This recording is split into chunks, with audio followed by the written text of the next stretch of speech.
हाँ जी, स्वागत है ਤੁਹਾਡੇ ਆਪਣੇ channel MSW study for job ਦੇ ਵਿੱਚ। ਜਿਸ ਤਰ੍ਹਾਂ ਕਿ ਤੁਹਾਨੂੰ ਪਹਿਲਾਂ ਹੀ ਇਨਫੋਰਮ ਕੀਤਾ ਜਾ ਚੁੱਕਾ ਹੈ ਕਿ 2364 ਜੋ ਪੰਜਾਬ ਸਰਕਾਰ ਵੱਲੋਂ ETT ਭਰਤੀ ਦੇ ਲਈ ਅਸਾਮੀਆਂ ਕੱਢੀਆਂ ਗਈਆਂ ਸੀ, ਠੀਕ ਹੈ। ਉਹਨਾਂ ਦੇ ਵਿੱਚ ਪੇਪਰ ਹੈ ਜਿਹੜਾ ਉਹਨਾਂ ਦਾ 29 ਨਵੰਬਰ ਨੂੰ ਹੈਲਡ ਹੋ ਰਿਹਾ ਜੀ। 29 ਨਵੰਬਰ ਨੂੰ ਕਹਿ ਰਿਹਾ ਹੋਣ ਜਾ ਰਿਹਾ। ਤਾਂ ਉਹਦੇ ਲਈ ਤੁਹਾਨੂੰ ਆਪਣੇ ਚੈਨਲ ਦੇ ਥਰੂ ਪਹਿਲਾਂ ਹੀ ਦੱਸ ਦਿੱਤਾ ਗਿਆ ਸੀ ਅਤੇ ਤੁਹਾਨੂੰ ਹਰ ਇੱਕ ਸਬਜੈਕਟ ਦੀ ਪ੍ਰੋਪਰ ਪ੍ਰੈਪਰੇਸ਼ਨ ਕਰਵਾਈ ਜਾਵੇਗੀ, ਠੀਕ ਹੈ। ਹਰ ਇੱਕ ਸਬਜੈਕਟ ਦਾ ਜਿਹੜਾ ਪ੍ਰੋਪਰ ਸਿਲੇਬਸ ਕੰਪਲੀਟ ਸਿਲੇਬਸ ਹੋਵੇਗਾ ਉਹ ਤੁਹਾਨੂੰ ਕਰਵਾਇਆ ਜਾਵੇਗਾ 29 ਨਵੰਬਰ ਤੋਂ ਪਹਿਲਾਂ, ਠੀਕ ਹੈ। ਸਾਰਾ ਸਿਲੇਬਸ ਤੁਹਾਡਾ ਕੀ ਹੋ ਜਾਏਗਾ, ਕੰਪਲੀਟ ਹੋ ਜਾਵੇਗਾ ਜੀ 29 ਨਵੰਬਰ ਤੱਕ। ਤਾਂ ਤੁਸੀਂ ਇਸ ਦੇ ਲਈ ਜੋ ਕਲਾਸਿਸ ਨੇ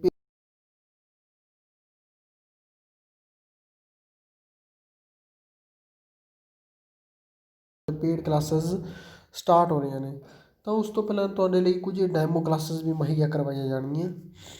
ਤਾਂ ਜੋ ਜੋ ਸਟੂਡੈਂਟ ਆਪਣੇ ਪੇਪਰ ਕਲੀਅਰ ਕਰਨਾ ਚਾਹੁੰਦੇ ਆ ਤਾਂ ਉਹ ਵੱਧ ਤੋਂ ਵੱਧ ਇਸ ਆਪਣੇ MSW study for job channel ਦੇ ਨਾਲ ਜੁੜੋ, ਤਾਂ ਕਿ ਤੁਸੀਂ ਵੱਧ ਤੋਂ ਵੱਧ ਲਾਹੇਵੰਦ ਹੋ ਸਕੋ ਆਪਣੇ ਸਬਜੈਕਟ ਕਲੀਅਰ ਕਰਨ ਦੇ ਲਈ। ਤਾਂ ਜੇਕਰ ਤੁਸੀਂ ਆਪਣਾ ਪੇਪਰ ਕਲੀਅਰ ਕਰਦੇ ਇਸ ਚੈਨਲ ਦੇ ਥਰੂ, ਤਾਂ ਜਾਂ ਤੁਸੀਂ ਕੁਛ ਪਹਿਲਾਂ ਇਸ ਤੋਂ ਪਹਿਲਾਂ ਵੀ ਸਾਡੇ ਚੈਨਲ ਦੇ ਥਰੂ ਜੋ PS ਟੈਟ ਸਟੂਡੈਂਟ ਕਲੀਅਰ ਕਰ ਚੁੱਕੇ ਆ, ਤਾਂ ਤੁਸੀਂ ਸਾਡੀ ਇਨਫੋਰਮੇਸ਼ਨ ਨੂੰ ਵੱਧ ਤੋਂ ਵੱਧ ਸ਼ੇਅਰ ਕਰੋ। ਅਤੇ ਜੋ ਪੇਡ ਕਲਾਸਿਸ ਲੱਗਣਗੀਆਂ ਉਸ ਦੀ ਜੋ ਤੁਹਾਨੂੰ ਜਾਣਕਾਰੀ ਮਿਲੇਗੀ ਉਹ ਤੁਹਾਨੂੰ ਮੈਂ ਨੰਬਰ ਆਪਾਂ ਜਦੋਂ ਕਲਾਸ ਲਗਾਵਾਂਗੇ, ਡੈਮੋ ਕਲਾਸ ਲਗਾਵਾਂਗੇ ਤਾਂ ਉਸ ਦੇ ਵਿੱਚ ਤੁਹਾਨੂੰ ਸੈਂਡ ਕੀਤਾ ਜਾਵੇਗਾ ਕੰਟੈਕਟ ਨੰਬਰ। ਤਾਂ ਕੰਟੈਕਟ ਨੰਬਰ 'ਤੇ ਤੁਸੀਂ WhatsApp ਮੈਸੇਜ ਕਰ ਸਕਦੇ ਹੋ। ਤਾਂ ਕੋਈ ਹੋਰ ਇਨਫੋਰਮੇਸ਼ਨ ਲੈਣੀ ਹੋਵੇ ਤਾਂ ਉਸ ਕੰਟੈਕਟ ਨੰਬਰ ਤੋਂ ਤੁਹਾਨੂੰ ਮਿਲ ਜਾਵੇਗੀ।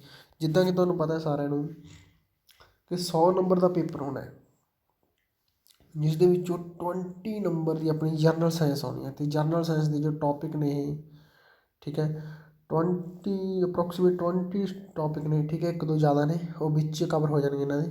ਤਾਂ 20 ਟੋਪਿਕ ਨੇ ਜਿਹੜੇ ਮੀਨਜ਼ ਆਪਾਂ ਹਰ ਰੋਜ਼ ਇੱਕ ਟੋਪਿਕ ਵੀ ਕਰਿਆ ਕਰੀਏ ਤਾਂ 20 ਦਿਨਾਂ ਦਾ ਆਪਣਾ ਕੋਲ ਕੰਪਲੀਟ ਹੋ ਜਾਏਗਾ। ਤਾਂ ਤੁਹਾਡੀ ਸਿਲੇਬਸ ਦੀ ਕੰਪਲੀਟ ਅਸੀਂ ਕਰਵਾਵਾਂਗੇ।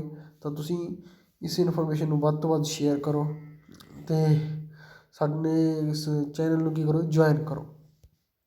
ਤਾਂ ਅੱਜ ਆਪਾਂ ਜੋ ਡੈਮੋ ਕਲਾਸ ਲਗਾਉਣ ਜਾ ਰਹੇ ਹਾਂ ਉਹ ਆਪਾਂ ਲਗਾਉਣ ਜਾ ਰਹੇ ਹਾਂ ਮੋਸ਼ਨ ਦੀ, ਠੀਕ ਹੈ, ਗਤੀ।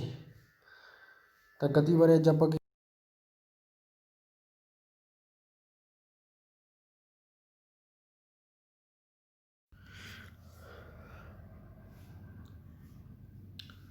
ਸਭ ਤੋਂ ਪਹਿਲਾਂ ਗਤੀ ਹੁੰਦੀ ਕੀ ਹੈ ਆਪਣੇ ਕੋਲ। ਗਤੀ ਨੂੰ ਸਮਝਣ ਲਈ ਆਪਾਂ ਨੂੰ ਦੋ ਚੀਜ਼ਾਂ ਜ਼ਰੂਰ ਨੇ ਸਮਝਣੀਆਂ ਪੈਣੀਆਂ ਨੇ ਆਪਾਂ ਨੂੰ, ਵਿਰਾਮ ਅਵਸਥਾ ਅਤੇ ਗਤੀ ਅਵਸਥਾ। ਵਿਰਾਮ ਮਤਲਬ ਸਟੇਸ਼ਨਰੀ ਪੁਜੀਸ਼ਨ ਅਤੇ ਮੋਸ਼ਨ ਪੁਜੀਸ਼ਨ। ਸਟੇਸ਼ਨਰੀ ਪੁਜੀਸ਼ਨ ਦੇਖੋ, ਕੋਈ ਵਸਤੂ ਇੱਕ ਜਗ੍ਹਾ 'ਤੇ ਖੜੀ ਹੈ, ਆਪਣਾ ਉਹਨੇ ਬਿੰਦੂ ਨਹੀਂ ਚੇਂਜ ਕਰਿਆ। ਲੈਟ ਕਰ ਲਓ ਇਹ ਪੁਆਇੰਟ ਦੇ ਉੱਤੇ ਕੀ ਹੈ, ਖੜੀ ਹੈ, ਉਹਨੇ ਆਪਣਾ ਪੁਆਇੰਟ ਚੇਂਜ ਨਹੀਂ ਕਰਿਆ। ਤਾਂ ਪੁਆਇੰਟ ਨਹੀਂ ਚੇਂਜ ਕਰਿਆ ਤਾਂ ਜਦੋਂ ਮਤਲਬ ਸਟੇਸ਼ਨਰੀ ਪੁਜੀਸ਼ਨ ਦੇ ਵਿੱਚ ਹੋ ਗਈ ਉਹ ਬੋਡੀ। ਤਾਂ ਜਦੋਂ ਉਹ ਸਟੇਸ਼ਨਰੀ ਪੁਜੀਸ਼ਨ 'ਤੇ ਉਹਦੀ ਅਵਸਥਾ ਕੀ ਹੈ, ਵਿਰਾਮ ਹੈ, ਮਤਲਬ ਵਸਤੂ ਗਤੀ ਦੇ ਵਿੱਚ ਨਹੀਂ ਹੈਗੀ। ਹੁਣ ਲੈਟ ਕਰ ਲਓ A ਬਿੰਦੂ ਇੱਕ ਆਪਣੇ ਕੋਲ B ਬਿੰਦੂ ਹੈ, ਠੀਕ ਹੈ। B ਬਿੰਦੂ ਤੋਂ A ਤੋਂ B ਬਿੰਦੂ ਤੱਕ ਕੀ ਰਹੀ ਹੈ, ਬੋਡੀ ਜਾ ਰਹੀ ਹੈ, ਵਸਤੂ ਜਾ ਰਹੀ ਹੈ ਜੀ। ਤਾਂ ਜਾ ਰਹੀ ਹੈ ਤਾਂ ਮਤਲਬ ਕੀ ਹੈ, ਉਹ ਗਤੀ ਦੇ ਵਿੱਚ, ਮੋਸ਼ਨ ਦੇ ਵਿੱਚ। ਤਾਂ ਉਹ ਆਪਣੇ ਕੋਲ ਕਿਹੜੀ ਅਵਸਥਾ ਹੋ ਗਈ, ਗਤੀ ਅਵਸਥਾ। ਗਤੀ ਅਵਸਥਾ ਦੇ ਵਿੱਚ ਆਰੰਭਿਕ ਬਿੰਦੂ ਅਤੇ ਅੰਤਿਮ ਬਿੰਦੂ ਆਪਣੇ ਕੋਲ ਕੀ ਹੋਣਗੇ, ਅਲੱਗ ਅਲੱਗ ਹੋਣਗੇ, ਠੀਕ ਹੈ। ਜੇ ਵਸਤੂ ਜਾ ਰਹੀ ਹੈ ਮਤਲਬ A ਬਿੰਦੂ ਆਰੰਭਿਕ ਬਿੰਦੂ ਲੈਟ ਕਰ ਲਓ, B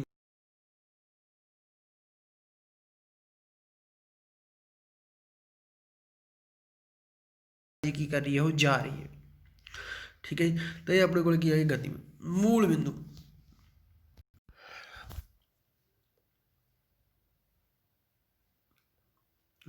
ਜੀ ਮੂਲ ਬਿੰਦੂ ਕਿਹਦਾ, ਓਰੀਜਨ ਮੀਨਸ ਆਪਾਂ ਕਹਿ ਸਕਦੇ ਦੇਖੋ ਇਹ ਗ੍ਰਾਫ ਸਾਰੇ ਬਣਾਉਂਦੇ ਆ, ਠੀਕ ਹੈ। ਆਪਣੇ ਕੋਲ ਕਿਹੜਾ ਪੁਆਇੰਟ ਹੁੰਦਾ, X ਪੁਆਇੰਟ, ਇਹ -X ਪੁਆਇੰਟ, ਇਹ Y ਪੁਆਇੰਟ ਹੁੰਦਾ, ਇਹ ਕਿਹੜਾ ਹੁੰਦਾ, -Y ਪੁਆਇੰਟ। 1 2 3 1 2 3 1 2 3, ਇਹ ਤਾਂ ਪਲੱਸ ਵਾਲੇ ਹੁੰਦੇ, ਇਹ ਮਾਈਨਸ ਵਾਲੇ, -2 -3 -1 -2 -3, ਉੱਪਰ y ਪਲੱਸ ਦੀ ਥੱਲੇ y ਮਾਈਨਸ ਦੀ, ਇੱਧਰ x ਪਲੱਸ ਦਾ ਇੱਧਰ x ਮਾਈਨਸ ਦਾ। ਠੀਕ ਹੈ, ਮੂਲ ਬਿੰਦੂ ਕਿੰਨਾ ਓਰੀਜਨ ਸਟਾਰਟ ਵਾਲਾ, ਤਾਂ ਇੱਥੇ 0 0 ਆਪਣੇ ਕੋਲ ਜਿਹੜਾ ਮੂਲ ਬਿੰਦੂ ਹੈ, x ਵੀ 0 ਹੈ, ਇੱਥੇ y ਵੀ ਕੀ ਆਪਣੇ ਕੋਲ 0 ਹੈ। ਠੀਕ ਹੈ ਜੀ, ਤਾਂ ਇਹਨੂੰ ਕੀ ਕਰਨਾ ਆਪਾਂ ਦੇਖੋ, ਇੱਕ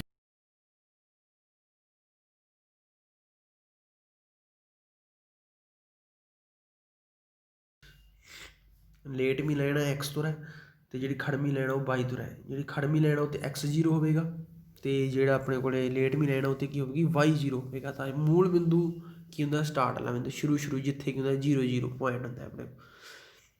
ਅੱਗੇ ਆ ਗਿਆ ਆਪਣੇ ਕੋਲ ਸਰਲ ਰੇਖੀ ਗਤੀ, ਸਿੱਧੀ ਰੇਖਾ ਦੇ ਵਿੱਚ ਗਤੀ। ਸਿੱਧੀ ਰੇਖਾ ਦੇ ਵਿੱਚ ਗਤੀ ਮਤਲਬ ਆਪਣੇ ਕੋਲ ਦੇਖੋ, ਸਰਲ ਰੇਖੀ ਗਤੀ ਕੀ ਹੁੰਦੀ ਆਪਣੇ ਕੋਲ, ਕੋਈ ਬੋਡੀ ਇੱਕੋ ਸਪੀਡ ਨਾਲ ਜਾ ਰਹੀ ਹੈ, ਤਾਂ ਉਹ ਜ਼ਿਆਦਾਤਰ ਜਿਹੜਾ ਉਹਦਾ ਮਾਰਗ ਹੋਊਗਾ, ਜ਼ਿਆਦਾਤਰ ਜਿਹੜਾ ਉਹਦਾ ਰਸਤਾ ਹੋਊਗਾ, ਉਹ ਕੀ ਹੋਵੇਗਾ, ਸਰਲ ਰੇਖੀ ਗਤੀ ਦੇ ਵਿੱਚ ਹੀ ਹੋਵੇਗਾ। ਠੀਕ ਹੈ, ਮਤਲਬ ਜਦੋਂ ਇੱਕੋ ਸਪੀਡ ਨਾਲ ਫੇਰ ਹੀ ਜਾਊਗੀ, ਉਹ ਸਰਲ ਰੇਖੀ ਗਤੀ ਹੈ। ਠੀਕ ਹੈ, ਜੇਕਰ ਉਹਦੇ ਰਸਤੇ ਦੇ ਵਿੱਚ ਕੋਈ ਰੁਕਾਵਟ ਆਊਗੀ, ਫਿਰ ਹੀ ਕੀ ਹੋਵੇਗਾ, ਉਹ ਗਤੀ ਉਹਦੀ ਚੇਂਜ ਹੋਊਗੀ। ਤਾਂ ਸਰਲ ਰੇਖੀ ਗਤੀ ਕੀ, ਇੱਕ ਸਿੱਧੀ ਰੇਖਾ ਗਤੀ, ਜਿਸ ਤਰ੍ਹਾਂ ਹੈ ਪੁਆਇੰਟ ਆਪਣੇ ਕੋਲ, ਉਹ ਤੋਂ ਪਹਿਲਾਂ A 'ਤੇ ਗਈ ਪੁਆਇੰਟ ਬੋਡੀ, ਫਿਰ A ਤੋਂ ਕਿੱਥੇ ਗਈ B 'ਤੇ ਗਈ, ਅਤੇ ਪਰ ਇਹ ਲਾਈਨ ਦੇ ਵਿੱਚ ਕੀ, ਸਿੱਧੀ ਲਾਈਨ ਦੇ ਵਿੱਚ, ਇਸ ਲਈ ਇਸ ਨੂੰ ਕੀ ਕਹਿੰਦੇ ਆਪਾਂ, ਸਰਲ ਰੇਖੀ ਗਤੀ। ਅੱਗੇ ਆ ਗਿਆ ਆਪਣੇ ਕੋਲ ਦੂਰੀ। ਦੂਰੀ ਆਪਾਂ ਪਹਿਲਾਂ ਵੀ ਕਰ ਚੁੱਕੇ ਹਾਂ। ਦੂਰੀ ਕੀ ਹੁੰਦੀ ਹੈ ਵੈਸੇ, ਦੂਰੀ ਦਾ ਜਿਹੜਾ ਫਾਰਮੂਲਾ ਪੜ੍ਹਿਆ ਹੋਇਆ ਉਹ ਹੈਗਾ ਗਤੀ ਮਲਟੀਪਲਾਈ ਸਮਾਂ। ਗਤੀ ਨੂੰ ਆਪਾਂ ਕੀ ਕਹਿੰਦੇ ਨੇ ਵੈਸੇ, ਚਾਲ ਵੀ ਕਹਿ ਦਿੰਦੇ ਹਾਂ। ਠੀਕ ਹੈ, ਜਿਸ ਤਰ੍ਹਾਂ ਆਪਣਾ ਦੇਖੋ,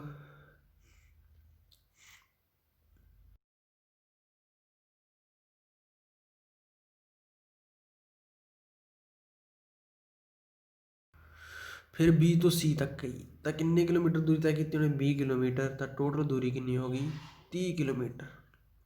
ਠੀਕ ਹੈ ਜੀ, ਹੁਣ ਜਿਹੜਾ ਆਪਣੇ ਕੋਲ ਦੂਰੀ ਤਾਂ ਆਪਾਂ ਬਹੁਤ ਚਿਰ ਪਹਿਲਾਂ ਵੀ ਪੜ੍ਹ ਚੁੱਕੇ ਹਾਂ, ਨਵੀਂ ਟਰਮ ਹੈ ਜਿਹੜੀ ਉਹ ਐਡ ਹੋਈ ਹੈ, ਵਿਸਥਾਪਨ। ਵਿਸਥਾਪਨ ਕੀ ਹੁੰਦਾ ਹੈ, ਵਿਸਥਾਪਨ ਹੁੰਦਾ ਆਪਣੇ ਕੋਲ ਆਰੰਭਿਕ ਅਤੇ ਅੰਤਿਮ ਬਿੰਦੂ ਦੀ ਛੋਟੀ ਤੋਂ ਛੋਟੀ ਦੂਰੀ। ਆਰੰਭਿਕ ਬਿੰਦੂ ਦੀ ਅਤੇ ਅੰਤਿਮ ਬਿੰਦੂ ਦੀ ਛੋਟੀ ਤੋਂ ਛੋਟੀ ਦੂਰੀ। ਹੁਣ ਦੇਖੋ ਆਪਣੇ ਕੋਲ ਬੋਡੀ ਜਿਹੜੀ ਉਹ ਸਟਾਰਟ ਕਿੱਥੋਂ ਹੋਈ ਸੀ, A ਤੋਂ, ਖ਼ਤਮ ਕਿੱਥੇ ਹੋਈ, B 'ਤੇ, C 'ਤੇ, ਸੌਰੀ, ਖ਼ਤਮ ਕਿੱਥੇ ਹੋ ਗਈ, C 'ਤੇ। ਤਾਂ ਇਹਨਾਂ ਵਿਚਕਾਰ ਦੂਰੀ ਕੱਢਣੀ ਆਪਾਂ, ਵਿਚਕਾਰ ਕਿਤੇ ਮਰਜ਼ੀ ਫਿਰਦੀ ਰਹੀ, ਉਹ ਨਾ ਆਪਾਂ ਨੂੰ ਕੋਈ ਮਤਲਬ ਨਹੀਂ ਹੈਗਾ। ਤਾਂ ਆਪਾਂ ਕੀ ਕਰਨਾ, ਦੇਖੋ ਪਹਿਲਾਂ ਉਹ ਗਈ ਕਿੱਧਰ ਸੀ, ਇੱਧਰਲੀ ਸਾਈਡ, ਆਈ ਕਿੱਧਰ ਹੈ, ਇੱਧਰਲੀ ਸਾਈਡ ਹੈ, ਤਾਂ ਉਹਦੀ ਕੀ ਹੋ ਗਈ, ਕਹਿ ਲਓ ਤੁਸੀਂ ਦਿਸ਼ਾ ਚੇਂਜ ਹੋ ਗਈ। ਤਾਂ ਇੱਧਰ ਪਲੱਸ ਵਾਲੀ ਹੈ, ਜਿੱਧਰੋਂ ਆਪਾਂ ਸਟਾਰਟ ਕਰਿਆ ਸੀ ਬੋਡੀ ਚੱਲਣੀ, ਤਾਂ ਉਹ ਕੀ ਆਪਣੇ ਕੋਲ ਪਲੱਸ ਵਾਲੀ ਦਿਸ਼ਾ, ਤਾਂ ਦੂਸਰੀ ਸਾਈਡ ਕੀ ਹੈ, ਮਾਈਨਸ ਵਾਲੀ ਦਿਸ਼ਾ। ਤਾਂ ਇਹ ਮਾਈਨਸ ਆ ਜੀ, ਇੱਕ ਤਾਂ ਇਹ ਆਪਣੇ ਕੋਲ ਜਿਹੜਾ ਆਨਸਰ ਹੈਗਾ ਉਹ ਮਾਈਨਸ ਦੇ ਵਿੱਚ ਆਏਗਾ। ਠੀਕ ਹੈ, ਜਿਵੇਂ ਆਪਾਂ ਕਹਿ ਦਈਏ ਕੋਈ ਬੋਡੀ ਪਹਿਲਾਂ ਉੱਤਰ ਦਿਸ਼ਾ ਵੱਲ ਚੱਲਣੀ ਸਟਾਰਟ ਹੋਈ, ਪਰ ਜਦੋਂ ਆਪਾਂ ਸ਼ਾਮ ਨੂੰ ਪਹੁੰਚੇ ਤਾਂ ਉਹ ਬੋਡੀ ਬਹੁਤ ਉਹ ਸੀ, ਜਿਹੜੀ ਬੋਡੀ ਉਹ ਨੂੰ ਸੀਗੀ ਦੱਖਣ ਦਿਸ਼ਾ ਵੱਲ ਸੀ, ਤਾਂ ਉਹ ਕੀ ਹੋ ਗਈ, ਉਹਦੀ ਡਾਇਰੈਕਸ਼ਨ ਚੇਂਜ ਹੋ ਗਈ। ਤਾਂ ਆਨਸਰ ਹਮੇਸ਼ਾ ਕਾਹਦੇ ਵਿੱਚ ਆਏਗਾ, ਮਾਈਨਸ ਦੇ ਵਿੱਚ ਆਵੇਗਾ ਜੀ। ਤਾਂ ਦੇਖੋ ਮਾਈਨਸ ਦੇ ਵਿੱਚ ਆ ਗਿਆ। ਹੁਣ ਦੇਖੋ ਜੇਕਰ ਆਪਾਂ ਧਿਆਨ ਦਈਏ ਤਾਂ ਇਹ ਕਿੰਨਾ ਹੋ ਗਿਆ, 10 ਕਿਲੋਮੀਟਰ। ਇਹ ਟੋਟਲ ਇੱਥੋਂ ਲੈ ਕੇ ਤਾਂ ਕਿੰਨਾ ਹੈ, 20 ਕਿਲੋਮੀਟਰ ਹੈ। ਤਾਂ ਇਹ ਇੰਨਾ ਕੁ ਵੀ ਕਿੰਨਾ ਰਹਿ ਗਿਆ, 10 ਕਿਲੋਮੀਟਰ। ਤਾਂ ਆਨਸਰ ਕਿੰਨਾ ਗਿਆ ਆਪਣੇ ਕੋਲ, 10 ਕਿਲੋਮੀਟਰ। ਠੀਕ ਹੈ ਜੀ, ਇਸ ਤੋਂ ਇਲਾਵਾ ਇਹਦੀ ਆਪਾਂ ਐਗਜ਼ਾਮਪਲ ਹੋਰ ਵੀ ਕਰ ਸਕਦੇ ਹਾਂ।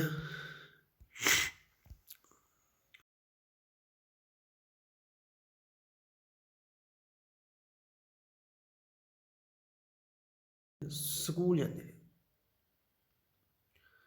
ਕਿੱਥੇ ਜਾਂਦੇ ਨੇ ਜੀ, ਸਕੂਲ ਜਾਂਦੇ ਨੇ। ਸਕੂਲ ਦਾ ਡਿਸਟੈਂਸ ਮੰਨ ਲਓ 5 ਕਿਲੋਮੀਟਰ ਹੈ, ਦੂਰੀ ਕੀ ਆਪਣੇ ਕੋਲ 5 ਕਿਲੋਮੀਟਰ, ਇਹਨੂੰ ਕੀ ਕਹਿੰਦੇ ਆਪਾਂ, ਡਿਸਟੈਂਸ।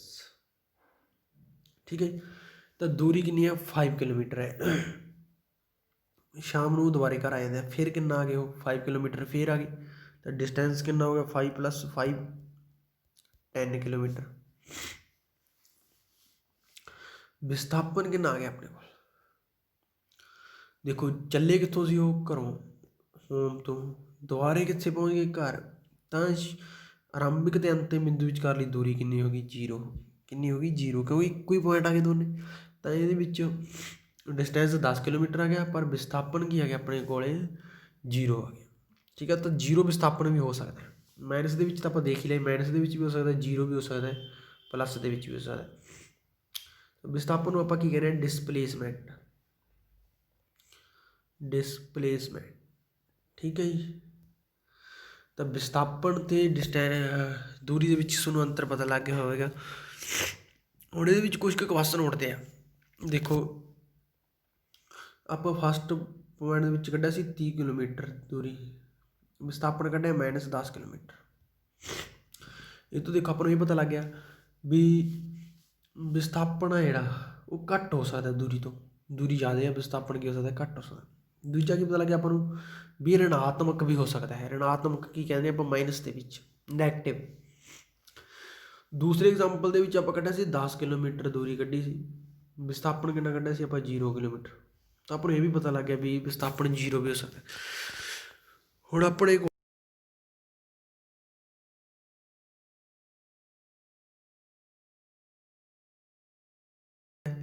ਕੀ ਵਿਸਥਾਪਨ ਦੂਰੀ ਨਾਲੋਂ ਵੱਡਾ ਹੋ ਸਕਦਾ ਹੈ? ਕੀ ਡਿਸਪਲੇਸਮੈਂਟ ਹੈ ਜਿਹੜੀ ਉਹ ਡਿਸਟੈਂਸ ਤੋਂ ਗ੍ਰੇਟਰ ਹੋ ਸਕਦੀ ਹੈ?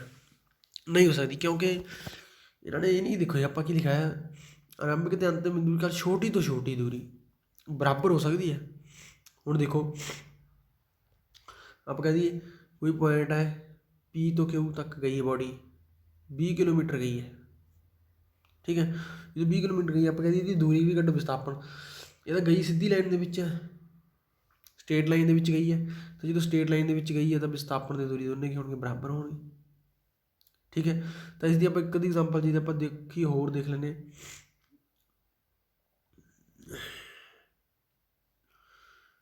ਦੇਖੋ, ਇਹ ਆਪਣੇ ਕੋਲ ਨੌਰਥ ਸਾਈਡ ਲਾ ਲਓ, ਇਹ ਸਾਊਥ ਸਾਈਡ, ਇਹ ਵੈਸਟ ਹੋ ਗਈ, ਇਹ ਹੈਗੀ ਹੋ ਗਈ ਈਸਟ ਹੋ ਗਈ, ਠੀਕ ਹੈ। ਕੋਈ ਵੀ ਸਾਈਡ ਲਾ ਲਓ। ਹੁਣ ਕੋਈ ਬੋਡੀ ਕਹਿੰਦੇ ਨੇ ਉਹ 5 ਮੀਟਰ ਨੌਰਥ ਵੱਲ ਗਈ ਹੈ, ਫਿਰ ਉਹ ਕਹਿੰਦੇ ਨੇ ਲੈ ਲਓ 4 ਮੀਟਰ ਲਾ ਲਓ, 4 ਮੀਟਰ ਨੌਰਥ ਵੱਲ ਗਈ ਹੈ, ਸੌਰੀ ਵੈਸਟ ਵੱਲ ਗਈ ਹੈ, ਫਿਰ 3 ਮੀਟਰ ਕਿੱਧਰ ਨੂੰ ਆ ਗਈ? ਨੌਰਥ ਨੂੰ ਆ ਗਈ। ਹੁਣ ਇਹਦਾ ਆਪਾਂ ਜੇ ਟੋਟਲ ਡਿਸਟੈਂਸ ਕੱਢਣਾ ਹੋਵੇ 4 ਅਤੇ 3 ਕਿੰਨਾ ਹੋ ਗਿਆ? 7 ਹੋ ਗਿਆ।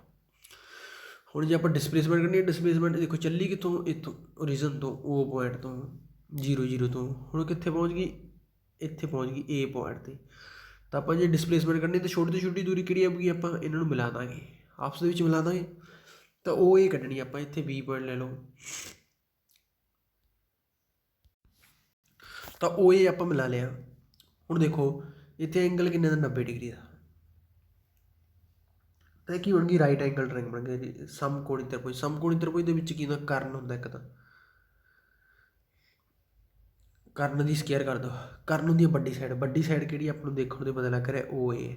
ਤਾਂ ਦੂਜੀਆਂ ਦੋਨਾਂ ਸਾਈਡਾਂ ਦਾ ਵੀ ਕਰ ਦਿਓ, ਸਕੇਅਰ ਕਰ ਦਿਓ ਅਤੇ ਪਲੱਸ ਕਰ ਦਿਓ। ਆਪਾਂ ਲਿਆ ਸੀ 5 ਦਾ, ਸੌਰੀ 4 ਲਿਆ ਸੀ, 16 ਆ ਗਿਆ 4 ਦਾ ਸਕੇਅਰ, 4 ਮਲਟੀਪਲਾਈ 4 + 3 ਦਾ ਸਕੇਅਰ 9 ਆ ਗਿਆ। 16 ਅਤੇ 9 ਕਿੰਨਾ ਹੋ ਗਿਆ ਆਪਣੇ ਕੋਲ? 25। ਤਾਂ ਇੱਧਰ ਸਕੇਅਰ ਆ 25, ਉੱਧਰ ਜਾ ਕੇ ਕੀ ਬਣ ਗਿਆ? ਸਕੇਅਰ ਰੂਟ ਬਣ ਗਿਆ। ਸਕੇਅਰ ਰੂਟ 25 ਦਾ ਸਕੇਅਰ ਰੂਟ ਕਿੰਨਾ ਹੁੰਦਾ? 5 ਹੁੰਦਾ ਜੀ। ਤਾਂ ਕਿੰਨਾ ਆ ਗਿਆ ਆਪਣੇ ਕੋਲ? ਕਰਨ ਦੀ ਵੈਲਿਊ 5 ਆ ਗਈ। ਤਾਂ ਇਸ ਲਈ ਆ ਜਿਹੜਾ ਉਹ ਇਹ ਆਪਣੇ ਕੋਲ ਡਿਸਪਲੇਸਮੈਂਟ ਆ ਗਈ, ਵਿਸਥਾਪਨ ਆ ਗਿਆ, ਉਹ ਕਿੰਨਾ ਆ ਗਿਆ? 5 ਆ ਗਿਆ। ਇਹ ਬਹੁਤ ਕੁਐਸਚਨ ਆਉਂਦਾ ਜੀ ਇੱਦਾਂ ਦਾ ਪੇਪਰ ਦੇ ਵਿੱਚ, ਆਏਗਾ ਹੀ ਆਏਗਾ। ਇਹ ਰਾਈਟ ਐਂਗਲ ਟ੍ਰਾਇੰਗਲ ਬਣ ਗਈ, right angle triangle Pythagoras theorem ਯਾਦ ਰੱਖਿਓ, ਠੀਕ ਹੈ। ਐਚ ਲਿਖਦੇ ਆਪਾਂ ਹਾਈਪੋਟਨਿਊਸ, ਪਰਪੈਂਡੀਕੂਲਰ ਨੂੰ ਲਿਖਦੇ ਆਪਾਂ ਕੀ ਕਹਿੰਦੇ ਨੇ ਆਪਾਂ? ਲੰਬ ਪਲੱਸ ਆਧਾਰ। ਆਧਾਰ ਕੀ ਹੁੰਦਾ ਹੈ? ਬੇਸ। ਤਾਂ ਇਹਨਾਂ ਦੋਨਾਂ ਦਾ ਸਕੇਅਰ, ਇਹ ਫਾਰਮੂਲਾ ਹੈ ਆਪਣੇ ਕੋਲ। ਵੱਡੀ ਸਾਈਡ ਦਾ ਸਕੇਅਰ ਹੁੰਦਾ ਜਿਹੜਾ, ਉਹ ਛੋਟੀਆਂ ਦੋਨਾਂ ਸਾਈਡਾਂ 'ਤੇ ਕੀ ਹੁੰਦਾ? ਪਲੱਸ ਦੇ ਬਰਾਬਰ ਹੁੰਦਾ। ਤਾਂ ਵਿਸਥਾਪਨ ਇਸ ਤਰ੍ਹਾਂ ਦਾ ਆਵੇਗਾ ਹੀ ਆਵੇਗਾ ਕੁਐਸਚਨ ਨੌਰਥ ਸਾਊਥ ਵਾਲਾ ਪੇਪਰ ਦੇ ਵਿੱਚ। ਇਹਨੂੰ ਪਾਇਥਾਗੋਰਸ ਥਿਊਰਮ ਕਹਿ ਦਿੰਦੇ ਆਪਾਂ। ਕਿਹੜੀ ਥਿਊਰਮ ਕਹਿ ਦਿੰਦੇ ਆ? ਪਾਇਥਾਗੋਰਸ ਥਿਊਰਮ, ਠੀਕ ਹੈ। ਪਾਇਥਾਗੋਰਸ ਥਿਊਰਮ ਕੰਡੀਸ਼ਨ ਕੀ ਹੁੰਦੀ ਹੈ? ਇੱਕ ਐਂਗਲ 90 ਡਿਗਰੀ ਦਾ ਜ਼ਰੂਰ ਹੋਣਾ ਚਾਹੀਦਾ। ਛੋਟੀਆਂ ਸਾਈਡਾਂ ਕੀ ਹੁੰਦੀਆਂ ਨੇ ਆਪਣੇ ਕੋਲ? ਆਧਾਰ ਅਤੇ ਲੰਬ। ਵੱਡੀ ਸਾਈਡ ਹੁੰਦੀ ਹੈ ਕਰਨ, ਠੀਕ ਹੈ। ਅੱਗੇ ਆ ਗਿਆ ਆਪਣੇ ਕੋਲ ਇੱਕ ਸਮਾਨ ਗਤੀ, ਇੱਕ ਸਮਾਨ ਗਤੀ ਅਤੇ ਅਸਮਾਨ ਗਤੀ। ਇੱਕ ਸਮਾਨ ਗਤੀ ਕੀ ਹੁੰਦੀ ਹੈ ਆਪਣੇ ਕੋਲ? Uniform motion.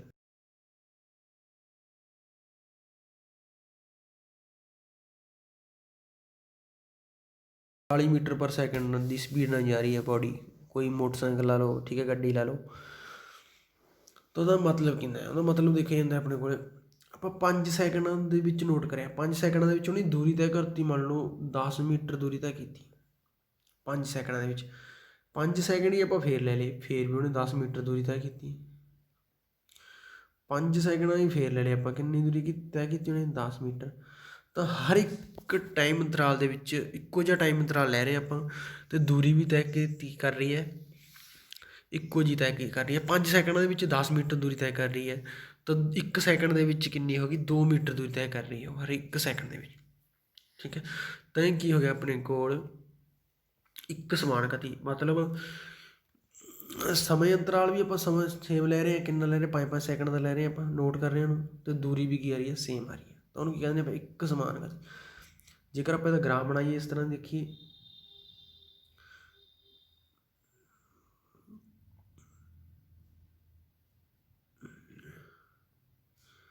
ਠੀਕ ਹੈ, ਦੂਰੀ ਇਹ ਕੀ ਆ ਗਿਆ ਆਪਣੇ ਕੋਲ, ਸਮਾਂ ਆ ਗਿਆ, ਦੂਰੀ ਤੇ ਸਮਾਂ ਲਿਆ ਸੀ ਆਪਾਂ। ਤਾਂ 1 ਸੈਕਿੰਡ ਦੇ ਵਿੱਚ ਕਿੰਨੀ ਦੂਰੀ ਤੈਅ ਕੀਤੀ ਉਹਨੇ, 2, ਤਾਂ 2 ਕਿੱਥੇ ਆ ਗਿਆ, ਇਹ ਆ ਗਿਆ ਆਪਣੇ ਕੋਲ। ਤਾਂ ਅਗਲੇ 1 ਸੈਕਿੰਡ ਦੇ ਵਿੱਚ ਕਿੰਨੀ ਦੂਰੀ ਤੈਅ ਕੀਤੀ ਸੀ, 2 ਅਤੇ 4 ਆ ਗਿਆ ਨਾ ਇੱਥੇ ਆਪਣੇ ਕੋਲ, ਇੱਥੇ ਜੇ 8 ਆ ਜਾਏਗਾ।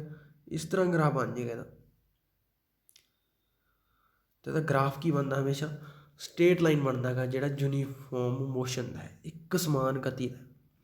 ਉਹ ਸਮਾਨ ਗਤੀ ਦੇ ਵਿੱਚ ਕੀ ਆਪਣੇ ਕੋਲ, ਜਦੋਂ ਵਸਤੂ ਸਮੇਂ ਅੰਤਰਾਲ ਵਿੱਚ ਬਰਾਬਰ ਦੂਰੀ ਤੈਅ ਕਰਨ।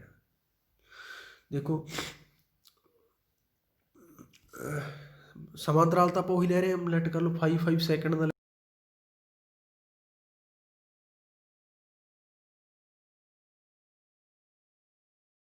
ਕਰ ਲਈ, ਮਤਲਬ ਸਿੱਧੀ ਰਹੀ ਗਤੀ ਨਹੀਂ ਸੀਗੀ, ਉਹਦੇ ਵਿੱਚ ਕੀ ਸੀ, ਥੋੜ੍ਹਾ ਮੋਟਾ ਮੋੜ ਸੀਗੇ, ਤਾਂ ਮੋੜ ਸੀਗੀ ਉਹਦੀ ਸਪੀਡ ਘਟੂਗੀ ਵਧੂਗੀ। ਤਾਂ ਅਗਲੇ 5 ਸੈਕਿੰਡਾਂ ਦੇ ਵਿੱਚ ਉਹਨੇ ਮੰਨ ਲਓ 5 ਮੀਟਰ ਦੀ ਦੂਰੀ ਤੈਅ ਕੀਤੀ, ਅਗਲੇ 5 ਦੇ ਵਿੱਚ ਫਿਰ ਉਹ ਹੋਰ ਸਲੋ ਹੋ ਗਈ, 2 ਮੀਟਰ ਦੀ ਤੈਅ ਕੀਤੀ।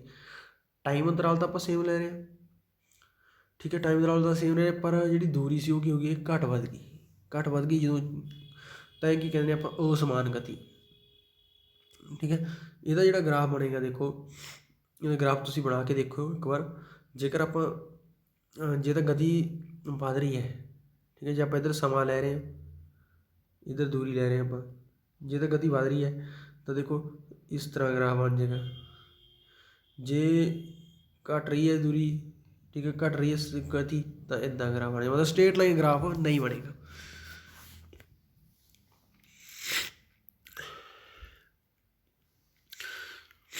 ਉਸ ਤੋਂ ਬਾਅਦ ਆਪਣੇ ਕੋਲ ਗਤੀ। ਹਾਂਜੀ, ਗਤੀ ਨੂੰ ਮਾਪਿਆ ਕਿਵੇਂ ਜਾਂਦਾ ਆਪਾਂ, ਠੀਕ ਹੈ। ਹੁਣ ਜੇ ਆਪਾਂ ਇਹਦੀ ਵੈਲਿਊ ਲੈਣੀ, ਆਪਾਂ ਵੈਲਿਊ ਕਿੱਦਾਂ ਕੱਢੀ ਜਾਂਦੀ, ਆਪਾਂ ਫਾਰਮੂਲਾ ਦੂਰੀ ਬਟਾ ਸਮਾਂ, ਆਪਾਂ ਨੂੰ ਪਤਾ ਦੂਰੀ ਦੀ ਯੂਨਿਟ ਕੀ ਹੁੰਦੀ ਹੈ ਹਮੇਸ਼ਾ, SI ਯੂਨਿਟ ਹੈ ਜਿਹੜੀ ਇੰਟਰਨੈਸ਼ਨਲ ਯੂਨਿਟ ਹੈ। CGS ਸਿਸਟਮ ਵੀ ਹੁੰਦੇ ਨੇ, CGS ਸਿਸਟਮ ਦੇ ਵਿੱਚ ਤਾਂ ਆਪਾਂ ਕੋਈ ਵੀ ਲੈ ਸਕਦੇ, ਜਿਵੇਂ ਮੀਟਰ ਹੈ ਤਾਂ ਕਿਲੋਮੀਟਰ ਦੇ ਵਿੱਚ ਲੈ ਲਓ। ਤਾਂ ਜਿਹੜੀ ਮੇਨ ਯੂਨਿਟ ਆ ਉਹਦੀ ਕੀ ਹੈ, ਮੀਟਰ ਪਰ ਸੈਕਿੰਡ ਹੈ ਗਤੀ ਦੀ, ਠੀਕ ਹੈ। ਦੂਰੀ ਦੀ ਹੁੰਦੀ ਹੈ ਮੀਟਰ, ਅਤੇ ਸਮੇਂ ਦੀ ਹੁੰਦੀ ਹੈ ਸੈਕਿੰਡ। ਤਾਂ ਇਹ ਕੀ ਬਣ ਗਿਆ, ਮੀਟਰ ਨੂੰ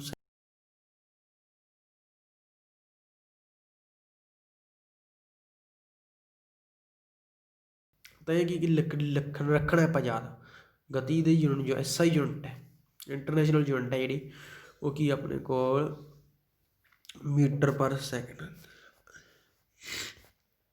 ਦਿਸ਼ਾ ਨਾਲ ਚਾਲ ਉਹਨੂੰ ਕੀ ਕਹਿੰਦੇ ਆਪਾਂ, ਵੈਲੋਸਿਟੀ ਕਹਿੰਦੇ ਹਾਂ, ਵੇਗ ਕਹਿੰਦੇ ਹਾਂ। ਦਿਸ਼ਾ ਨਾਲ ਚਾਲ ਦਾ ਮਤਲਬ ਕੀ ਆਪਣੇ ਕੋਲ, ਦਿਸ਼ਾ ਨਾਲ ਆਪਣੇ ਕੋਲ ਚਾਲ ਦਾ ਮਤਲਬ ਹੈਗਾ, ਹੁਣ ਕੋਈ ਬੋਡੀ ਮੰਨ ਲਓ ਆਪਾਂ ਕਹਿ ਦਈਏ 20 ਮੀਟਰ ਪਰ ਸੈਕਿੰਡ ਨਾਲ ਜਾ ਰਹੀ ਹੈ, ਇਹ ਕੀ ਹੈ, ਮੀਟਰ ਪਰ ਸੈਕਿੰਡ ਤੋਂ ਆਪਾਂ ਨੂੰ ਪਤਾ ਲੱਗਿਆ ਵੀ ਗਤੀ ਹੈ। ਹੁਣ ਉਹਦੀ ਆਪਾਂ ਦਿਸ਼ਾ ਵੀ ਦੱਸਦੀ ਹੈ, ਚਾਲ ਦੇ ਨਾਲ ਦਿਸ਼ਾ ਵੀ ਦੱਸਦੀ ਹੈ। ਜਿਵੇਂ ਆਪਾਂ ਕਹਿ ਦਈਏ ਕੋਈ ਬੋਡੀ 20 ਮੀਟਰ ਪਰ ਸੈਕਿੰਡ ਦੀ ਸਪੀਡ ਦੇ ਵੇਗ ਨਾਲ, ਵੈਲੋਸਿਟੀ ਆਏਗੀ ਇੱਥੇ, ਨਾਲ ਉੱਤਰ ਦਿਸ਼ਾ ਵੱਲ ਜਾ ਰਹੀ ਹੈ। ਆਪਾਂ ਕੀ ਨਾਲ ਦਿਸ਼ਾ ਵੀ ਦੱਸਦੀ ਵੀ ਕਿੱਧਰਲੀ ਸਾਈਡ ਜਾ ਰਹੀ ਹੈ, ਕਿਹੜੀ ਸਾਈਡ ਜਾ ਰਹੀ ਹੈ। ਤਾਂ ਜਦੋਂ ਆਪਾਂ ਦਿਸ਼ਾ ਵੀ ਦੱਸਦੀ ਨਾਲ, ਪਹਿਲਾਂ ਤਾਂ ਆਪਾਂ ਇਕੱਲਾ ਮੁੱਲ ਦੱਸਦੇ ਸੀ, ਵੈਲਿਊ ਦੱਸਦੇ ਸੀ, ਮਤਲਬ 20 ਮੀਟਰ ਪਰ ਸੈਕਿੰਡ ਨਾਲ ਜਾ ਰਹੀ ਹੈ ਤਾਂ ਉਹ ਤਾਂ ਸਪੀਡ ਹੈ। ਜੇ ਉਹਦੇ ਨਾਲ ਆਪਾਂ ਦਿਸ਼ਾ ਵੀ ਦੱਸਦੀ ਤਾਂ ਉਹਨੂੰ ਕੀ ਕਹਿੰਦੇ ਆਪਾਂ, ਵੈਲੋਸਿਟੀ ਕਹਿੰਦੇ ਹਾਂ, ਵੇਗ ਕਹਿੰਦੇ ਹਾਂ। ਤਾਂ ਕੋਈ ਵੀ ਚੀਜ਼ ਆਪਾਂ ਔਸਤ ਕੱਢਣਾ ਹੋਵੇ, ਔਸਤ ਆਪਾਂ ਕੀ ਕਰ ਦਿੰਦੇ ਹਾਂ, ਸ਼ੁਰੂ ਵਾਲੇ ਵੇਗ ਅਤੇ ਅੰਤਿਮ ਵੇਗ ਨੂੰ ਕੀ ਕਰ ਦਾਂਗੇ, ਜੋੜ ਦਾਂਗੇ, 2 ਨਾਲ ਕੀ ਕਰ ਦਾਂਗੇ, ਡਿਵਾਈਡ ਕਰ ਦਾਂਗੇ।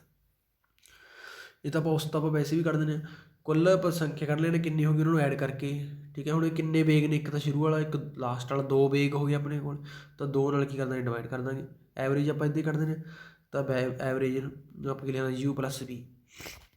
याद रखना आरंभिक वेग है जिहड़ा इनीशियल वेलोसिटी,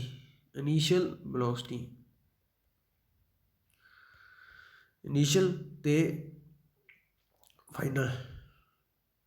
फाइनल अंतिम ते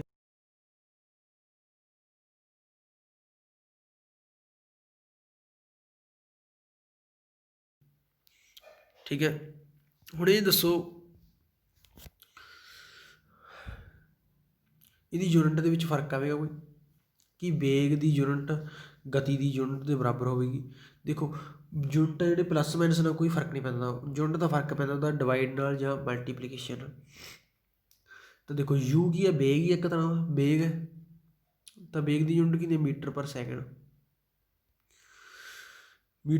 plus metre per second. Plus ਨਾਲ ਕੋਈ ਫਰਕ ਨਹੀਂ ਪੈਂਦਾ, ਤੁਹਾਨੂੰ ਦੱਸਿਆ ਮੈਂ ਕਾਹਦੇ ਨਾਲ ਫਰਕ ਪੈਂਦਾ, ਮਲਟੀਪਲਾਈ ਨਾਲ ਜਾਂ ਡਿਵਾਈਡ ਨਾਲ। ਤਾਂ ਮੀਟਰ ਪਰ ਸੈਕਿੰਡ ਇਹਦੀ ਵੀ ਯੂਨਿਟ ਕਿਉਂਕਿ ਮੀਟਰ ਪਰ ਸੈਕਿੰਡ ਹੀ ਹੋਵੇ, ਇਹ ਉਲਝਣਾ ਨਹੀਂ ਹੈਗਾ। ਕਈ ਵਾਰ ਉਹ ਲਿਖ ਦਿੰਦੇ ਨੇ ਨਾ ਵੀ ਆਪਣੇ ਕੋਲ ਐਵਰੇਜ ਵੈਲੋਸਿਟੀ ਜਿਹੜੀ ਉਹਦੀ ਯੂਨਿਟ ਦੱਸੋ, ਤਾਂ ਜਿਹੜੀ ਵੈਲੋਸਿਟੀ ਦੀ ਯੂਨਿਟ ਹੋਊਗੀ ਉਹੀ ਕੀ ਹੋਊਗੀ, ਐਵਰੇਜ ਵੈਲੋਸਿਟੀ ਦੀ ਯੂਨਿਟ ਹੋਵੇਗੀ। ਐਕਸਲਰੇਸ਼ਨ ਇੰਪੋਰਟੈਂਟ ਟਰਮ ਹੈ। ਪ੍ਰਵੇਗ ਕੀ ਹੁੰਦਾ, ਜਦੋਂ ਉਹ ਸਮਾਨ ਗਤੀ ਵਿੱਚ ਵਸਤੂ ਜਾਂਦੀ ਹੈ ਤਾਂ ਵੇਗ ਬਦਲਦਾ ਰਹਿੰਦਾ ਹੈ। ਤਾਂ ਪ੍ਰਵੇਗ ਜੋ ਕਿ ਇੱਕ ਵਸਤੂ ਦੀ ਇਕਾਈ ਸਮੇਂ ਵਿੱਚ ਵੇਗ ਦਾ ਪਰਿਵਰਤਨ ਹੁੰਦਾ। ਦੇਖੋ ਹੁਣ ਦੇਖੋ ਪ੍ਰਵੇਗ ਦਾ ਮਤਲਬ ਕੀ ਹੁੰਦਾ, ਪ੍ਰਵੇਗ ਹੁੰਦਾ ਜੀ ਜਿਹੜਾ ਗਤੀ ਦੇ ਵਿੱਚ ਜਾਂ ਵੇਗ ਦੇ ਵਿੱਚ, ਠੀਕ ਹੈ, ਵੇਗ ਅਤੇ ਗਤੀ ਇੱਕੋ ਹੀ ਗੱਲ ਹੈ, ਬਸ ਉਹਦੀ ਕੀ ਦਿਸ਼ਾ ਦੱਸ ਦਿੰਦੇ ਆ। ਤੁਸੀਂ ਇੱਕ ਵਾਰ ਜੇਕਰ ਗਤੀ ਨੂੰ ਲੈ ਕੇ ਵੀ ਚੱਲ ਪਓਗੇ ਤਾਂ ਤੁਹਾਡਾ ਸਾਰਾ ਸਲਿਊਸ਼ਨ ਹੋ ਜਾਏਗਾ। ਤਾਂ ਦੇਖੋ ਜੇਕਰ ਵਸਤੂ ਇੱਕ ਸਮਾਨ ਗਤੀ ਨਾਲ ਜਾ ਰਹੀ ਹੈ, 40 ਦੀ ਸਪੀਡ ਨਾਲ ਜਾ ਰਹੀ ਹੈ, ਮੰਨ ਲਓ 40 ਮੀਟਰ ਪਰ ਸੈਕਿੰਡ ਦੀ ਵੈਲੋਸਿਟੀ ਨਾਲ ਜਾ ਰਹੀ ਹੈ, ਤਾਂ ਉਹਦਾ ਵੇਗ ਤਾਂ ਬਦਲ ਲੈਣੇਗਾ, ਮਤਲਬ ਵੇਗ ਕੀ ਹੈ, ਸੇਮ ਹੈ, ਤਾਂ ਉਹਦਾ ਪ੍ਰਵੇਗ ਕੀ ਹੋਵੇਗਾ, 0 ਹੋਵੇਗਾ। ਵਸਤੂ ਪ੍ਰਵੇਗ ਲਈ ਕੰਡੀਸ਼ਨ ਕੀ ਆਪਣੇ ਕੋਲ, ਵਸਤੂ ਉਹ ਸਮਾਨ ਗਤੀ ਦੇ ਵਿੱਚ ਹੋਣੀ ਚਾਹੀਦੀ ਹੈ, ਨੋਨ ਯੂਨੀਫਾਰਮ ਐਕਸਲੇਸ਼ਨ ਦੇ ਵਿੱਚ ਹੋਣੀ ਚਾਹੀਦੀ, ਨੋਨ ਯੂਨੀਫਾਰਮ ਕਹਿ ਲਓ ਗਤੀ ਦੇ ਵਿੱਚ ਹੋਣੀ ਚਾਹੀਦੀ, ਨੋਨ ਯੂਨੀਫਾਰਮ ਮੋਸ਼ਨ।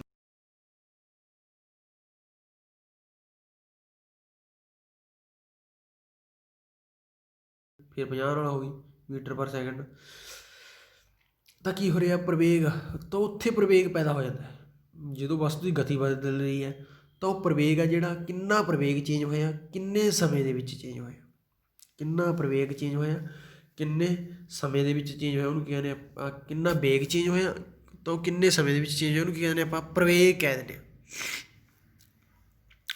ਜਿਹੜਾ ਪਰਿਵਰਤਨ ਵੇਗ ਦੇ ਵਿੱਚ ਆਉਂਦਾ ਕਿੰਨੇ ਸਮੇਂ ਦੇ ਵਿੱਚ ਆਉਂਦਾ। ਹੁਣ ਮੰਨ ਲਓ ਆਪਾਂ ਜੇਕਰ ਐਗਜ਼ਾਮਪਲ ਲਈਏ, ਪਹਿਲਾਂ ਜਿਹੜੀ B ਸੀ, ਜਿਹੜਾ ਮਤਲਬ ਪਹਿਲਾਂ 30 ਦੀ ਸਪੀਡ ਨਾਲ ਜਾ ਰਿਹਾ ਸੀ, 30 ਮੀਟਰ ਪਰ ਸੈਕਿੰਡ ਨਾਲ ਜਾ ਰਿਹਾ ਸੀ, ਉਸ ਤੋਂ ਬਾਅਦ ਕਾਹਦੇ ਨਾਲ ਜਾ ਰਿਹਾ, 40 ਮੀਟਰ ਪਰ ਸੈਕਿੰਡ ਨਾਲ ਜਾ ਰਿਹਾ।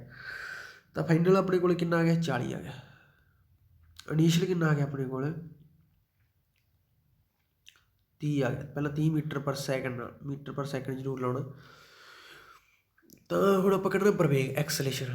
ਹੁਣ ਆਪਾਂ ਕਿੰਨੇ ਟਾਈਮ ਬਾਅਦ ਨੋਟ ਕਰਿਆ, 10 ਸੈਕਿੰਡਾਂ ਬਾਅਦ। ਕਿੰਨੇ ਸੈਕਿੰਡਾਂ ਬਾਅਦ ਨੋਟ ਕਰਿਆ, 10 ਸੈਕਿੰਡਾਂ ਨਾਲ। ਤਾਂ B - U, 40 - 30 ਕਿੰਨਾ ਆ ਗਿਆ, 10/10। ਤਾਂ ਕਿੰਨਾ ਆ ਗਿਆ, 1 ਆ ਗਿਆ। ਪ੍ਰਵੇਗ ਕਿੰਨਾ ਆ ਗਿਆ, 1 ਆ ਗਿਆ ਆਪਣੇ ਕੋਲ,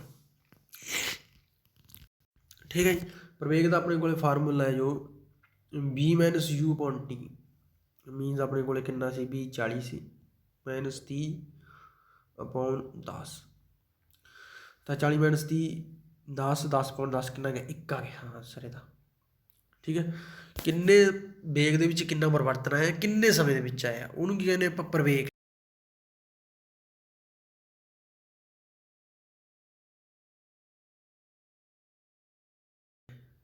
ਮਤਲਬ ਆਪਾਂ ਇਹਨੂੰ ਇੱਦਾਂ ਲਿਖ ਲਓ, ਮੀਟਰ/ਸੈਕਿੰਡ। ਹੁਣ ਟਾਈਮ ਵੀ ਥੱਲੇ ਹੈ, ਟਾਈਮ ਦੀ ਕੀ ਹੁੰਦੀ ਹੈ, ਸੈਕਿੰਡ ਹੁੰਦੀ ਹੈ। ਤਾਂ ਸੈਕਿੰਡ ਨੂੰ ਸੈਕਿੰਡ ਨਾਲ ਮਲਟੀਪਲਾਈ ਕਰ, ਸੈਕਿੰਡ ਸਕੁਏਅਰ ਬਣ ਗਈ, ਤਾਂ ਮੀਟਰ ਪਰ ਕੀ ਬਣ ਗਈ ਆਪਣੇ ਕੋਲ, ਸੈਕਿੰਡ ਸਕੁਏਅਰ। ਹੁਣ ਪ੍ਰਵੇਗ ਵੀ 2 ਤਰ੍ਹਾਂ ਦੇ ਹੁੰਦੇ ਆ, ਇੱਕ ਤਾਂ ਪੋਜ਼ੀਟਿਵ ਹੁੰਦਾ, ਇੱਕ ਨੈਗੇਟਿਵ ਹੁੰਦਾ। ਰਿਣਾਤਮਕ ਪ੍ਰਵੇਗ ਨੂੰ ਕਹਿੰਦੇ ਆਪਾਂ ਧਨਾਤਮਕ ਪ੍ਰਵੇਗ ਵੀ ਕਹਿੰਦੇ ਨੇ, 2 ਤਰ੍ਹਾਂ ਦੇ ਪ੍ਰਵੇਗ ਹੁੰਦੇ ਆ, ਠੀਕ ਹੈ। ਧਨਾਤਮਕ ਪ੍ਰਵੇਗ ਕੀ ਹੁੰਦਾ ਹੈ, ਜੇ ਤਾਂ ਸਪੀਡ ਘੱਟਦੀ ਹੈ, ਠੀਕ ਹੈ, ਮੰਨ ਲਓ ਪਹਿਲਾਂ 30 'ਤੇ ਸੀ, ਫਿਰ 20 'ਤੇ ਹੁੰਦੀ ਹੈ, ਮਤਲਬ ਸਪੀਡ ਘੱਟ ਰਹੀ ਹੈ, ਤਾਂ ਪ੍ਰਵੇਗ ਕੀ ਹੋ ਗਿਆ, ਰਿਣਾਤਮਕ ਹੋ ਗਿਆ। ਜੇ ਸਪੀਡ ਵੱਧ ਰਹੀ ਹੈ 30 ਤੋਂ 40 'ਤੇ ਹੋ ਗਈ ਜਾਂ 20 ਤੋਂ 40 'ਤੇ ਹੋ ਗਈ ਤਾਂ ਕਿਹੜਾ ਹੋ ਗਿਆ, ਪ੍ਰਵੇਗ ਧਨਾਤਮਕ ਹੋ ਗਿਆ। ਤਾਂ ਰਿਣਾਤਮਕ ਪ੍ਰਵੇਗ ਨੂੰ ਆਪਾਂ ਰਿਟਾਰਡੇਸ਼ਨ ਵੀ ਕਹਿ ਦਿੰਦੇ ਹਾਂ। ਕੀ ਕਹਿ ਦਿੰਦੇ ਆਪਾਂ, ਰਿਟਾਰਡੇਸ਼ਨ। ਠੀਕ ਹੈ ਜੀ। ਧਨਾਤਮਕ ਪ੍ਰਵੇਗ ਤਾਂ ਐਕਸਲੇਸ਼ਨ ਹੀ ਹੁੰਦਾ ਆਪਣੇ ਕੋਲ, ਪੋਜ਼ੀਟਿਵ ਐਕਸਲੇਸ਼ਨ ਅਤੇ ਨੈਗੇਟਿਵ ਐਕਸਲੇਸ਼ਨ। ਨੈਗੇਟਿਵ ਐਕਸਲੇਸ਼ਨ ਨੂੰ ਆਪਾਂ ਕਹਿੰਦੇ ਰਿਣਾਤਮਕ ਵੀ ਕਹਿ ਦਿੰਦੇ ਹਾਂ। ਤਾਂ ਇੱਥੋਂ ਤੱਕ ਤੁਹਾਨੂੰ ਸਮਝ ਆ ਗਿਆ ਹੋਣਾ। ਤਾਂ ਕੁਛ ਕੁ ਕੁਐਸਚਨ ਨੇ ਲਾਸਟ ਦੇ ਵਿੱਚ ਆਪਣੇ ਕੋਲ, ਕੀ ਵਿਸਥਾਪਨ ਦੂਰੀ ਤੋਂ ਵੱਧ ਹੋ ਸਕਦਾ ਹੈ, ਆਪਾਂ ਕਰਕੇ ਹਟੇ ਹਾਂ। ਵਿਸਥਾਪਨ ਕੀ ਹੁੰਦਾ, ਛੋਟੀ ਤੋਂ ਛੋਟੀ ਦੂਰੀ। ਜਦੋਂ ਛੋਟੀ ਤੋਂ ਛੋਟੀ ਦੂਰੀ ਆ ਗਈ ਤਾਂ ਵਿਸਥਾਪਨ ਬਰਾਬਰ ਵੀ ਹੋ ਸਕਦਾ ਹੈ, ਘੱਟ ਵੀ ਹੋ ਸਕਦਾ ਹੈ, ਪਰ ਵੱਧ ਨਹੀਂ ਹੋ ਸਕਦਾ। ਇਹ ਕੀ ਹੈ ਕਿ ਆਪਣੇ ਕੋਲ ਰੌਂਗ। ਇਹ ਕੁਐਸਚਨ ਪੁੱਛਿਆ ਜਾ ਸਕਦਾ ਤੁਹਾਨੂੰ 4 ਟਰਮਾਂ ਦੇ ਦੇਣਗੇ, ਠੀਕ ਹੈ। ਤਾਂ ਉਹਦੇ ਕਹਿੰਦੇ ਕਿ ਵਿਸਥਾਪਨ ਦੂਰੀ ਤੋਂ ਵੱਧ ਹੋ ਸਕਦਾ, ਸਹੀ ਹੈ ਜਾਂ ਗਲਤ ਹੈ। ਜ਼ੀਰੋ ਵਿਸਥਾਪਨ ਦੀ ਉਦਾਹਰਨ, ਜ਼ੀਰੋ ਵਿਸਥਾਪਨ ਦੀ ਉਦਾਹਰਨ ਕੀ ਆਪਣੇ ਕੋਲ, ਜ਼ੀਰੋ ਵਿਸਥਾਪਨ ਆਪਾਂ ਕਰਕੇ ਹਟੇ ਸਕੂਲ ਤੋਂ ਘਰ ਵਾਲੀ ਐਗਜ਼ਾਮਪਲ। ਇੱਦਾਂ ਦੀ ਐਗਜ਼ਾਮਪਲ ਵੀ ਆ ਸਕਦੀ ਪੇਪਰ ਦੇ ਵਿੱਚ।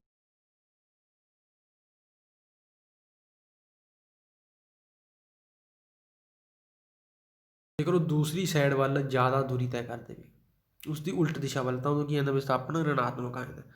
ਇੱਕ ਸਮਾਨ ਗਤੀ ਵਿੱਚ ਪ੍ਰਵੇਗ, ਇੱਕ ਸਮਾਨ ਗਤੀ ਵੱਲ ਦੇਖੋ 40 ਮੀਟਰ ਪਰ ਸੈਕਿੰਡ ਜਾਰੀ ਹੈ। ਉਸ ਤੋਂ ਬਾਅਦ 10 ਸੈਕਿੰਡਾਂ ਬਾਅਦ, ਆਪਾਂ ਕਿੰਨੇ ਟਾਈਮ ਬਾਅਦ, 10 ਸੈਕਿੰਡਾਂ ਬਾਅਦ ਨੋਟ ਕਰਿਆ, ਫਿਰ ਵੀ 40 ਨਾਲ ਜਾਊਗੀ ਜਦੋਂ 1 ਸੈਕਿੰਡ। ਤਾਂ ਆਪਣੇ ਕੋਲ ਬੀ ਕੀ ਹੈ, 40, ਯੂ ਕੀ ਹੈ 40, ਮਤਲਬ ਬੀ ਮਾਈਨਸ ਯੂ, 40 ਮਾਈਨਸ 40, ਉਹਨੂੰ ਡਿਵਾਈਡ ਕਰ ਦੇਣਾ, ਕਰਦੇ ਆਪਾਂ ਟੀ ਨਾਲ, 10 ਨਾਲ। 40 ਮਾਈਨਸ 40 ਕਿੰਨਾ ਆ ਗਿਆ, 0, 0/10 ਕਿੰਨਾ ਆ ਗਿਆ, 0। ਤਾਂ ਇੱਕ ਸਮਾਨ ਪ੍ਰਵੇਗ ਗਤੀ ਦੇ ਵਿੱਚ ਪ੍ਰਵੇਗ ਕਰਿਆ ਸੀ ਜਿਹੜਾ ਆਪਾਂ, ਉਹ ਕੀ ਹੁੰਦਾ, ਹਮੇਸ਼ਾ 0 ਹੁੰਦਾ ਹੈ। ਠੀਕ ਹੈ। ਆਪਣਾ ਇਸ ਡੈਮੋ ਕਲਾਸ ਦੇ ਵਿੱਚ ਹਾਫ ਜਿਹੜਾ ਮੋਸ਼ਨ ਚੈਪਟਰ ਉਹ ਕੰਪਲੀਟ ਹੋ ਗਿਆ। ਠੀਕ ਹੈ। ਤਾਂ ਦੁਬਾਰਾ ਆਪਾਂ ਡੈਮੋ ਕਲਾਸਿਸ ਜ਼ਰੂਰ ਲਗਾਵਾਂਗੇ। ਤਾਂ ਇੱਕ ਵਾਰ ਫਿਰ ਧਿਆਨ ਦੇ ਵਿੱਚ ਰੱਖਣਾ, ਜੋ ਵੀ ਸਟੂਡੈਂਟ ਜੁਆਇਨ ਕਰਨਾ ਚਾਹੁੰਦੇ ਆ ਆਪਣੀ ਪੇਡ ਕਲਾਸਿਸ, ਤਾਂ ਉਹ 1 ਨਵੰਬਰ ਤੱਕ ਤੁਹਾਡੇ ਕੋਲ ਟਾਈਮ ਹੈਗਾ। ਤਾਂ 1 ਨਵੰਬਰ ਤੋਂ ਤੁਹਾਡੀ ਕਲਾਸਿਸ ਸਟਾਰਟ ਨੇ। ਠੀਕ ਹੈ। ਪੇਡ ਕਲਾਸਿਸ ਤਾਂ ਜਿਹੜੀ ਇਨਫੋਰਮੇਸ਼ਨ ਹੈ ਉਹ ਤੁਸੀਂ ਗੈਦਰ ਕਰ ਸਕਦੇ ਹੋ। ਠੀਕ ਹੈ। ਇਹ ਤੁਹਾਡੇ ਕੋਲ ਕੀ ਨੇ, ਕੰਟੈਕਟ ਨੰਬਰ ਨੇ। ਠੀਕ ਹੈ। ਤਾਂ ਹੋਪ ਕਿ ਅੱਜ ਦਾ ਤੁਹਾਨੂੰ ਲੈਕਚਰ ਵਧੀਆ ਲੱਗਿਆ ਹੋਵੇਗਾ। ਤਾਂ ਇਸ ਨੂੰ ਵੱਧ ਤੋਂ ਵੱਧ ਕੀ ਕਰੋ, ਸ਼ੇਅਰ ਕਰੋ ਤੁਸੀਂ। ਠੀਕ ਹੈ ਜੀ। ਓਕੇ, ਧੰਨਵਾਦ।